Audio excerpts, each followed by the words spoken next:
Okay, well, here we are. I think we are rolling here. Hello, everybody, and here we are here at the Wilson Ward. Well, you say it because I'll mess it up. Well, Wilson Ward Gospel Meditation Garden. Yeah, I'll be saying reflection, dog park. No dog football park. field. No, none of that. All that stuff that people probably want to do out here. But yeah, here we are, and this is President of the Wilson Ward Gospel Civic League. It's Alvira Johnson-Williams, and I'm Slim Overton, and out here. And we've been out here before. I like to come out. She comes out here quite a bit, and for what it is, the Reflection Garden, it's a nice place. Even though you have the traffic, but sometimes even the traffic can be kind of freaky. It is. It is. I guess it would be kind of spooky if it was completely quiet out here. That's what you think. I know it would be. But anyway, so how you feel about how it's going out here? A lot of things, and we're going to walk around a little later and show you some new things, especially one new thing that's out here, and we'll show you that later. But how you feel? The grass is good. They keep it well cut. Very well cut. They keep it Even trimmed. with the rain. They do, and they even come out there now and again just to keep my mouth shut and pull up the weeds and stuff out our little bed right here. It's nice out here, it really is, especially in the evening, this time of day. I sit out here with my book, with my phone, whatever, and just listen to the cars whiz by. I've had several people stop me and ask me, what is this park for? I say, me. Well, it's for you and everybody else. It's for everybody that want to come and enjoy. enjoy. It really is.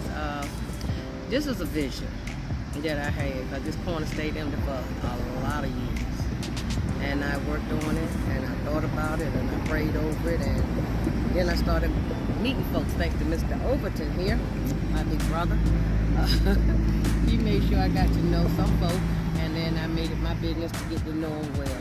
And the city and I, we went back and forth, and they wanted to know what we wanted to do with the park, with this corner rather. And I saw in my mind a nice little park where we can come some days and just sit out here and think about the good old days, and places where people can reminisce of it. And it actually went beyond my dream, truth be told, because I never expected what we have thus far, and I'm thankful to the members of the Civic League, as well as all our great supporters and people that love us, and people from everywhere. It's not just here in Portsmouth and not just here in Virginia. You got people from out of state sending in, funds to help us build our park up. We want to finish up. Hopefully, I pray we'll get one more street down here before the summer ends this year, so we can have some more notables down in Brick down here, so we can make this crossway. I think this was a labor of love and a vision that you had some time ago. Yeah. And everybody pitched in and agreed with the vision she had. This is the result. And like I said, we'll show you later. We just have to sit here first and sort of reflect in this area and let you know what's going on here. And got a new camera system, so I think right now it's on where it follows me. That's sweet. That's sweet. And I didn't know that was on, so I have to kind of stay close to her so she can stay in the frame. But anyway, what else do you envision as far as the future of this park? Because many more things can happen. It can be a place where a gathering. Well, that's my next hope. I want to make sure everybody understands. We ain't gonna be bringing no barbecue grills and stuff out here for several reasons. One, that's not the reason why this park was designed. And it cannot, where we're located, we cannot tolerate a whole lot of traffic, simply because we're right here at an intersection of Frederick and Bagley and Killian Avenue, which is kind of hard in a way to, maneuver around when people don't stop at the stop signs. But this is where you can come, and I see us out here some evenings, just this neighborhood people, just out here meeting and greeting one another, just because we can. And it's our place to do it safely. We've been blessed with a fence, so when you got small children to come up, we don't have to worry with the kids going out in the street or nothing like this. And let me make sure everybody understands, this is not a dog park. Yeah, I think the last time we did a video together, it was one of those things we were trying to put emphasis on and let people know it's not a dog park. Even though, and most people that were bringing their dogs were from other neighborhoods. Exactly. They just saw the fenced-in area. Mm-hmm. And one thing we had one of those dog we had the station, but it's gone now. Yeah. I asked the city to remove it simply because this is not a dog park, and the people that were supposed to be managing it wasn't. Yeah. So we had it removed completely.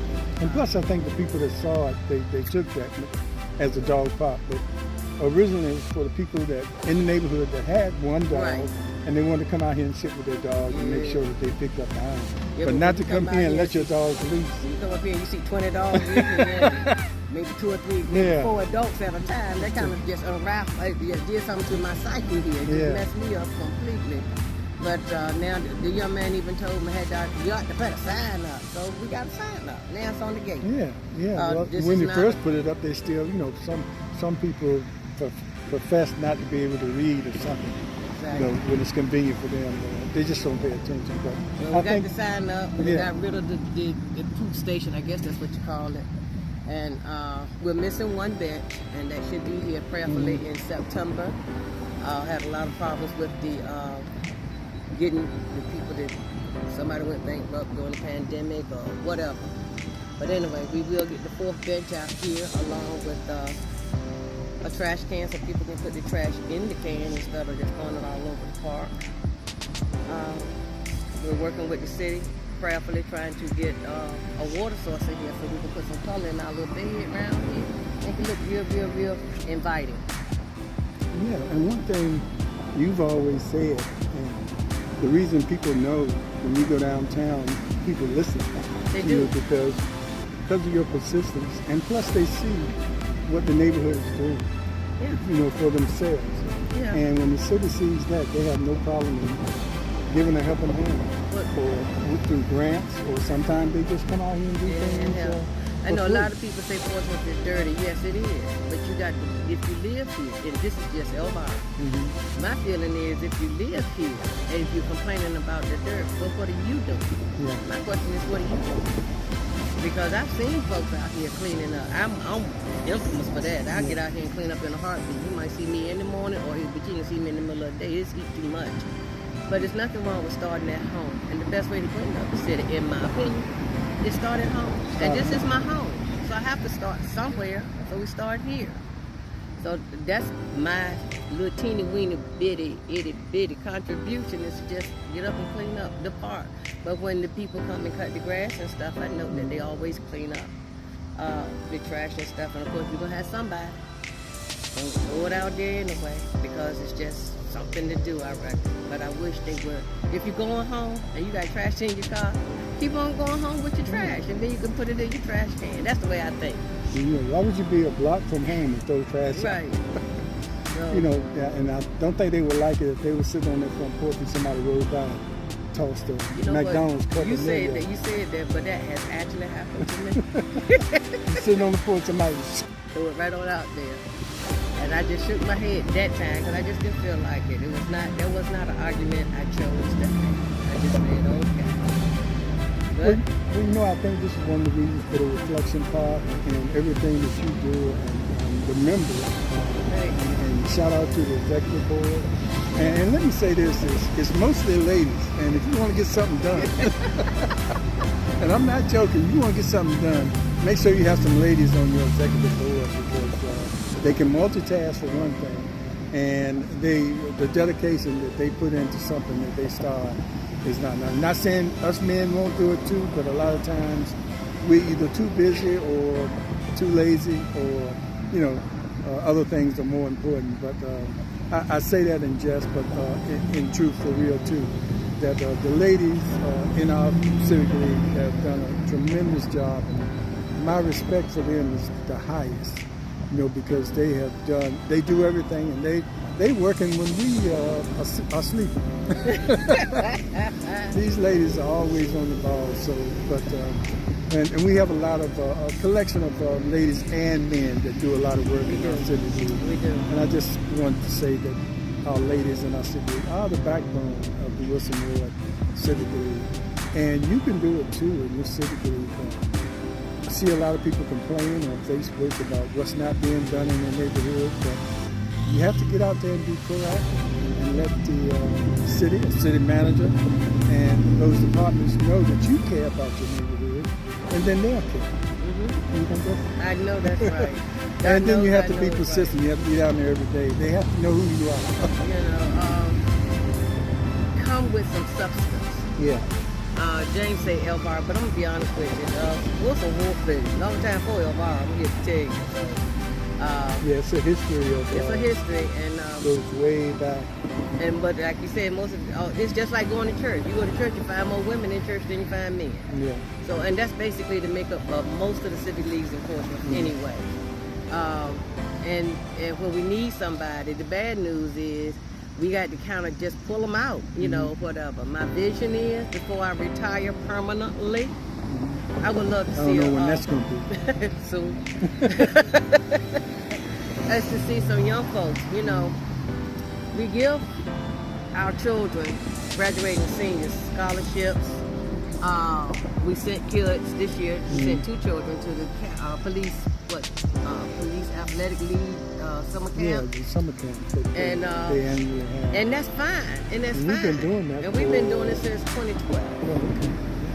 And that's a good thing. Yeah. But the bad news is you don't see them no more. Once you give them that piece of change, you don't see them no more. Well, I hope when they get out of college, they'll remember, you know, the civic league. Yeah. And speaking of that, you know, we've been giving scholarships to deserving high school students, seniors, for I don't know how many years, as long as 2012. As long as I can remember. When did you have your surgery? And 2015. Okay, so we started this just before your surgery. Okay, so that's been almost 10 years they've been getting. But this year, you know, they've gotten to. We got happy. They worked the sister. Yes, they Tell did. how much each, 2 students. We had 2 students. One was from Churchland, and she got a $1,000 scholarship. And the other person was from Norcom, young man, and he got a $1,000 scholarship. Whew. And then we gave another $1,000 to the athletic league to send 2 kids to summer camp. And then we had the young lady from Norcom in the robotic STEM program. We gave her $500.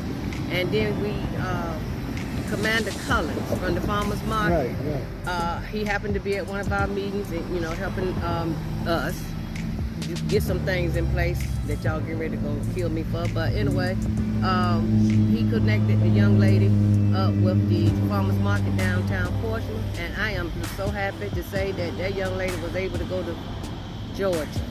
Yeah, she went to Georgia for 2 weeks, all expenses paid, thanks to the Farmers Market and Wilson Ward Civic League. I think that's tremendous. Yeah, that's definitely giving the community, giving back. It's giving back to the children. To the children, and who are our future. Yeah. And like you mentioned, we don't hear from them again, but I really believe it's changing. Later on down, you know, it started to change. I think we planted a seed in them, and they might not realize how important it is now. But down the road, when they think about that first $1,000, yeah.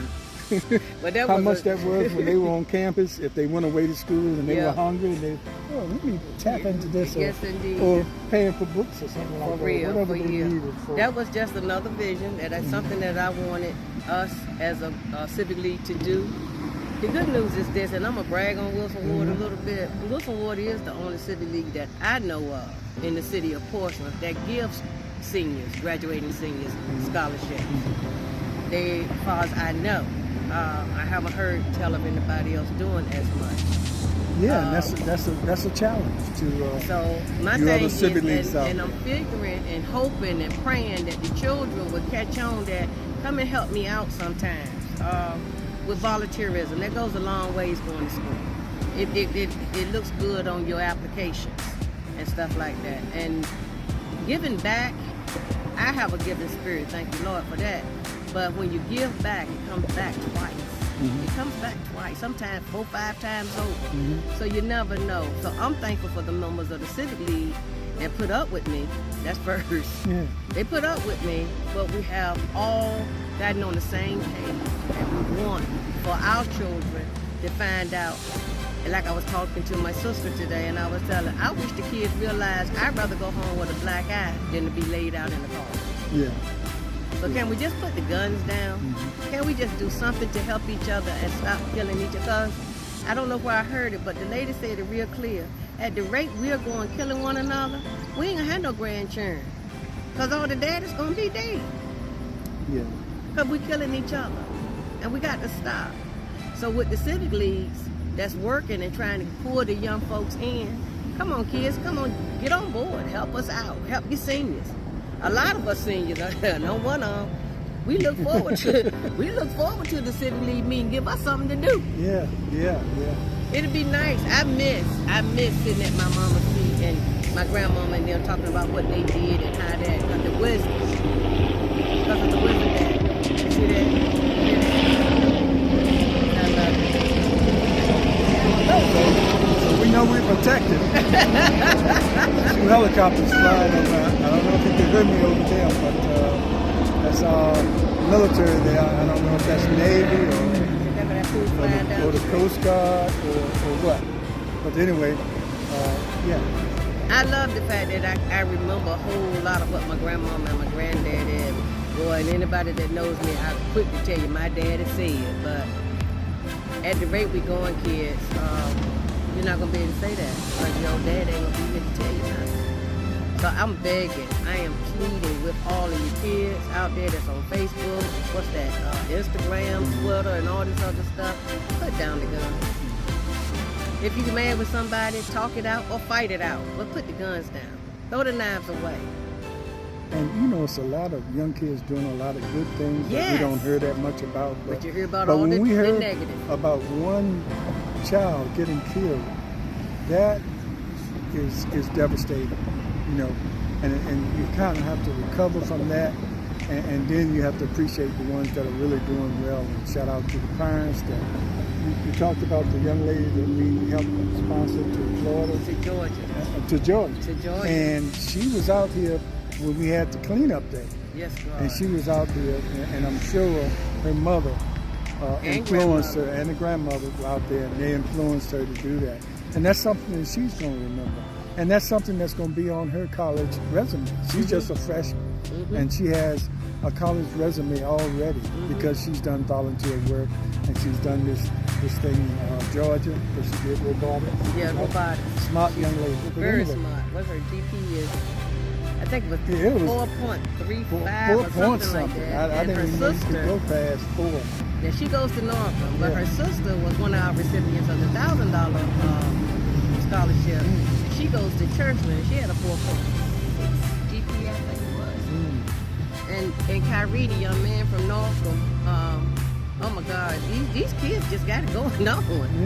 And I love the fact that they when they came to the meeting and they got the checks and whatever from us, it was just so touching. I mean, I think I saw Grandma crying one day for a minute there, but tears of joy. And I'd rather see tears of joy than to see tears of sorrow. I really would. Kids, let's stop killing each other and start building each other up. I don't have 60 plus years in front of me, but in the little bit of time God has given me, I have seen some good things, some really, really good things, and I've seen some things that just have taken me down. And y'all are our future, but you can't be the future if you don't exist. That's right. So put the guns down and go back to fisticuffs. Yeah, if you have to just something, do it with the fist. Or join the debate club and debate each other. That'll work. That'll work, and everybody will walk away. You might get your feelings hurt, but you know, you can survive. It's all right to get your butt beat, but at least the next morning you can get up and walk away instead of being laid out and dressed up in a coffin. Yeah, how about that? Yeah. Just get rid of the guns. Let's have a summer where you can come back next summer. Yeah. Or tomorrow. Indeed. Let's put these guns up, kids. We got to do it. Save ourselves. Ain't nobody gonna save us. We got to save ourselves. I would love to rebuild the village. You know, to rebuild the village means that the kind of neighborhood we grew up in. Yeah, the neighborhood we grew up in. If his mama beat me, I'm gonna get a beating anyway because she shouldn't have had to beat me. And it was okay. Won't nobody going to jail, taking out warrants, none of that good stuff. It was called discipline. And I tell everybody I was abused. I got drugged to church. My mama beat me when I needed to get beat, even when I didn't. But it's all right. I'm still here. I'm still kicking. They ain't talking about when she was here. She's here. Yeah, that's a little bit of corporal punishment. We're not talking about abuse. No. And she said abuse, but that was in A joke. Yeah, a joke. But and at the time we were getting it, it felt like abuse. But it wasn't compared to It was abusive love. Yeah. As we got older and saw what really abuse was in other families or in other people. But anyway, we just wanted to come here and talk to you, and we're gonna do a part 2 of this. We're going to go off here. I think we sat here long enough. And we're going to give you a little update of what's going on out here in the Reflection Garden and Meditation Garden. Meditation Garden. See, that's what the reflection is just stuck in my mind, and it won't come. Well, I can be standing right in front of the sign and see reflection and say meditation. No, you can see meditation and say reflection. See, I can't even get that. But anyway, it's here for the community, and feel free. I know it's been hot, but after 7 o'clock, like it is now, the sun is going down. It's a nice breeze, and just come out here and enjoy. When I pulled up, I was reading a book. Yeah, I like to read. And so you can come out here and read a book, or you can come out here and sit down and have a conversation with somebody. Bring your family out here and do something together. Here. Bring your blanket, have your little picnic or something. Something nice. Don't bring your grill. No grills. Already made food, that's okay, and then clean up behind you. Okay, thanks everybody, and Thank you. We'll come back real soon, in a minute, with a part 2, and we'll see you then. Take care.